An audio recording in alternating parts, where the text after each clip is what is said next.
Did the expansion tank in your 3 Series BMW recently explode? Welcome to the party. That's a common sign of a neglected cooling system.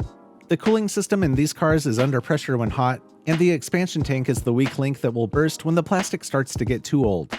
Now you're thinking about looking for a stronger expansion tank, but even if you can find one, you should not install it because it will just cause something more expensive to blow up next time, like the radiator. This video is cut from another video I made on how to refresh the entire cooling system, which should be done about every 50,000 miles, but if you're in a tight spot and just need to replace the expansion tank for now, this is the video for you. I'll be demonstrating on my 2000 BMW 328i, but this procedure will be essentially the same for all cars on the E46 platform, which includes all 3 Series BMWs made from about 1999 through 2006. If your car is an automatic with a mechanical fan instead of an electric fan, there are a few extra steps that won't be included in this video, but I've put a link in the description to instructions for that part. Here are the tools that I used for replacing the expansion tank.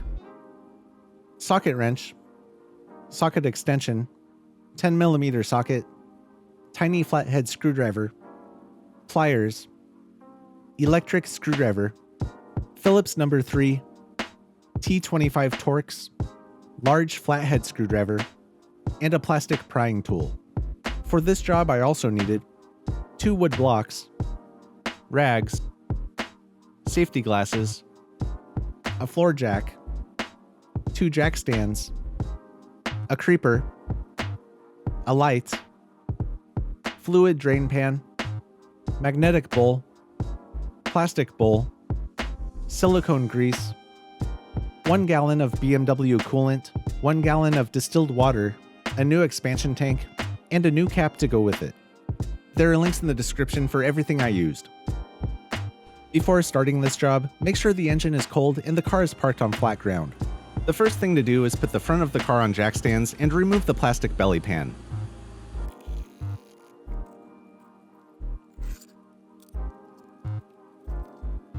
Your belly pan might look different, but this one at least can be removed with a Phillips No. 3 screwdriver.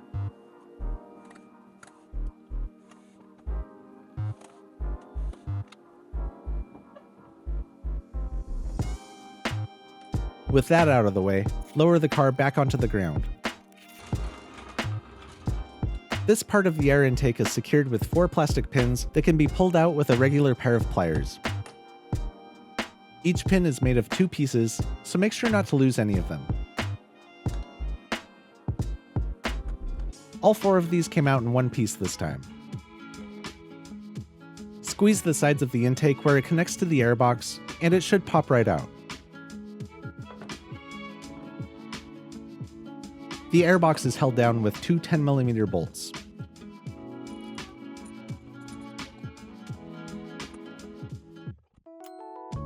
Remove the wiring housing that's connected to a small hook on the back of the airbox. Undo the 2 clips connecting the MAF sensor and pull the airbox out. Remove this plastic pin from the auxiliary fan with a plastic pry tool, or carefully use a pair of dikes to pry it out. This pin came out in 2 pieces, so make sure to get both.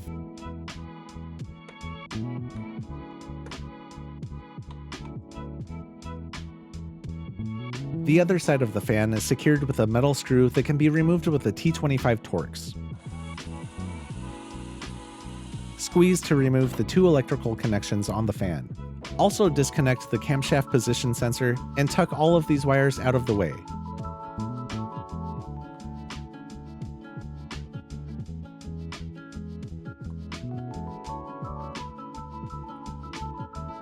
The fan should now easily slide out. Pull it straight up.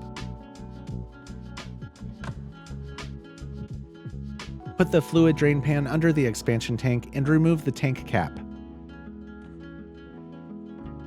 Use a tiny flathead screwdriver to lift the clips on the upper radiator hose so you can remove it from the tank. I removed the hose completely to install a new one, but you don't have to do that.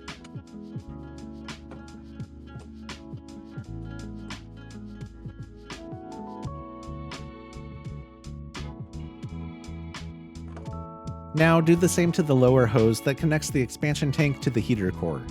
This will release some coolant.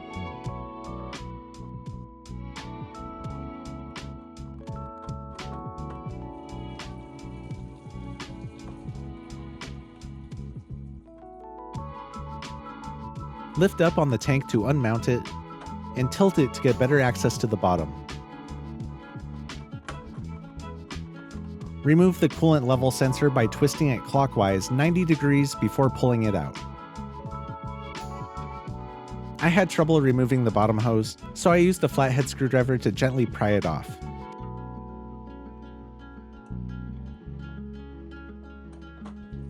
Now the expansion tank can be removed.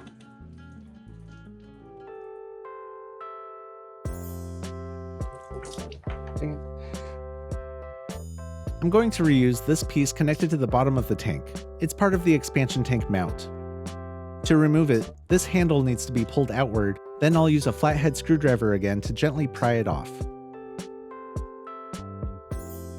I'll probably consider replacing this piece the next time I install a new expansion tank.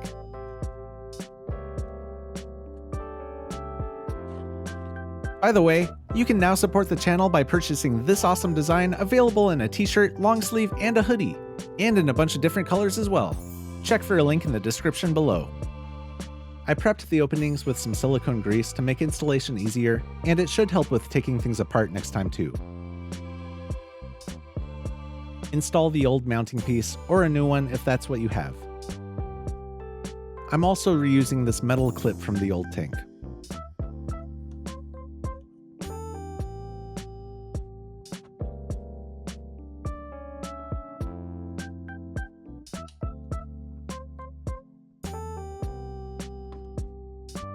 Look closely to make sure everything is fully seated. Carefully disconnect the coolant level sensor and install it into the new expansion tank. It only fits one way.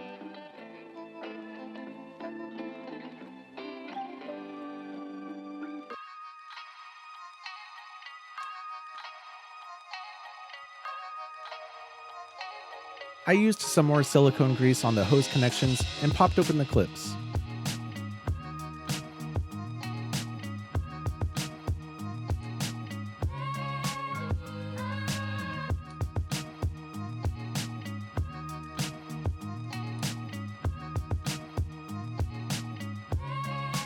Attach the electrical connection and the bottom hose while they're easy to get to, then slide the expansion tank straight down into its mount against the radiator.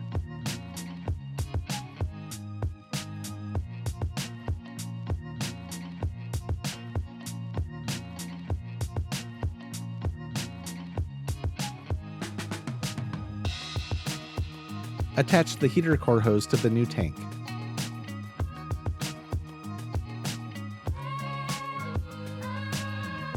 Firmly install the upper hose and push the metal clips down to secure it in place.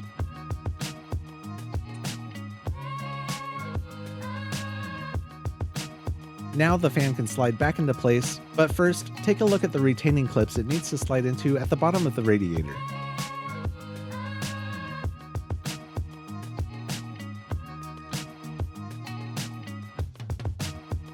The edge of the fan should slide down between the radiator and the expansion tank like this.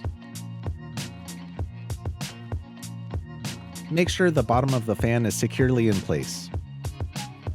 Reinstall the plastic pin into the corner of the fan next to the expansion tank. Then reinstall the screw in the opposite corner with a T25 Torx.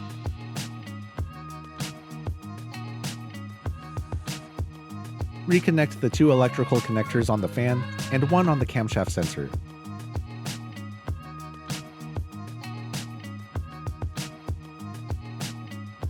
The bottom of the airbox has a finger that has to fit into this hole. Insert the mass airflow housing as you slide the airbox into place and secure the MAF with its two metal clips.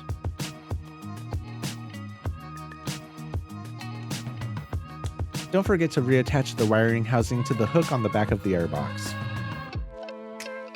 With the airbox fully seated, reinstall its two 10mm bolts.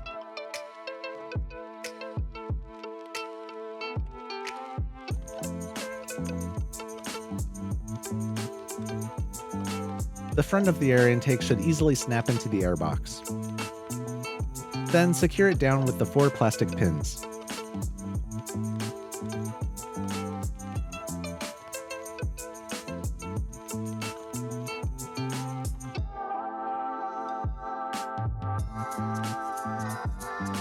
Don't forget to reinstall the belly pan.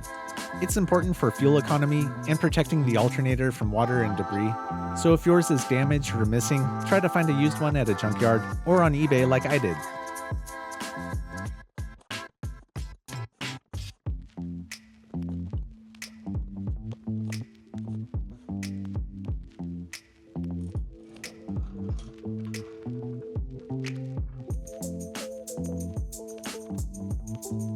Now it's time to refill the system with coolant. The following is the official procedure from the BMW service manual, and if you don't follow it, you're going to have a bad time. Remove the expansion tank cap and bleed screw.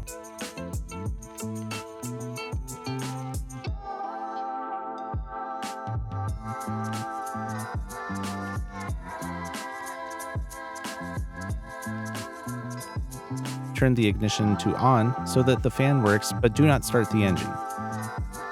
Turn the heater all the way up and the fan to the lowest setting.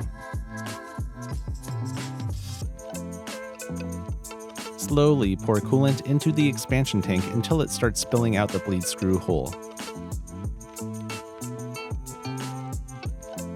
Keep pouring coolant until bubbles stop coming out of the hole. The coolant level may slowly drop. Repeat this step until the coolant level stops dropping. Replace the bleed screw and check the coolant level in the expansion tank. The float has 2 marks on the end.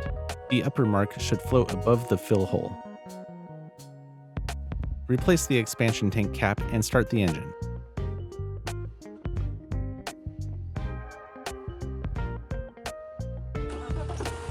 Let the engine idle until the temperature gauge reads normal.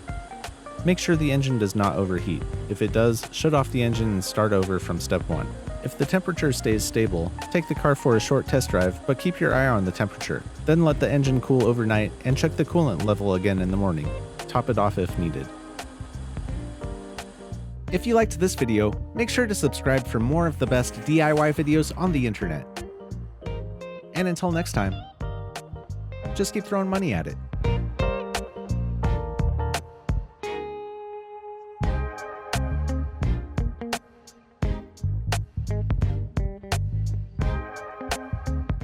Just keep saying to yourself, endless money pit, endless money pit, endless money pit.